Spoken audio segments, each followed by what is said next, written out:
First memories of wrestling, well, I was probably, I don't know, 3 years old or younger, and was watching my uncle on TV.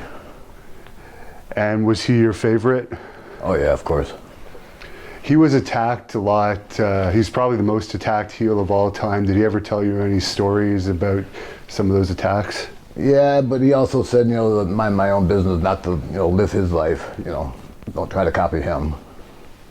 Was there any favorite match of the Sheik's you had growing up watching? Well, one of the favorite opponents was Bobo Brazil. He was one of the famous favorite ones. Did you ever meet him? Oh yeah, many times. What was he like? Super nice guy, giant, like 6'9", giant, super deep voice, nice guy. What was the Sheik like outside the ring as your uncle?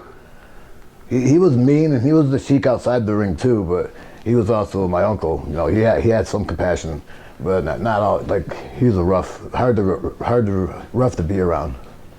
Did you ever see him wrestle in person? Oh yeah. And you had some experience with sponsors because you were over there with the Sheik? Yes, a lot of mafia sponsors, and yeah, yeah.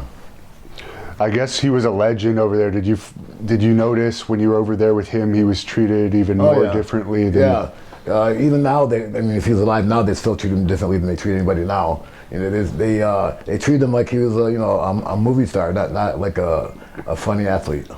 Did he ever tell you who he liked working the most? Yeah, oh yeah. He liked the guy I was talking about earlier, Bobo Brazil. Now, Kevin told me this story about the ring catching on fire. You also talk about it in your book. I guess Sheik almost died. Well, sort of. The ring didn't catch on fire. It was a fire match, and the ring was set on fire.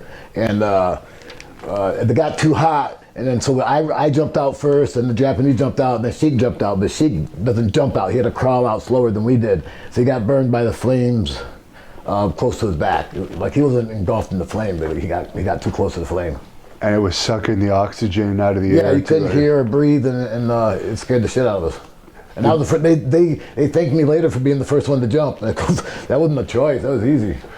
I hope you got extra pay for that. No.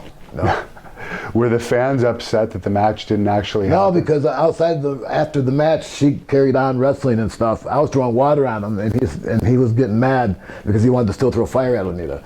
So I'm throwing water on him and getting him wet, but he still chased Onita around, fought him a little bit into the crowd, and caught him on fire.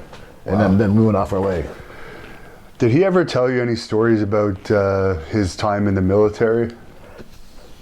Yeah, a little bit. I guess wrestling's nothing compared to what he would have experienced there. Well, and he was in the military twice as my uncle and once as my other uncle. Close to the same name. Okay. Yeah. What, was he infantry, or do you know what trade he was? He was a tank commander, I think. Something like that. Did he experience actual war action? Yeah. Now, the Sheik was inducted into the WWE Hall of Fame. Were you surprised they put him in?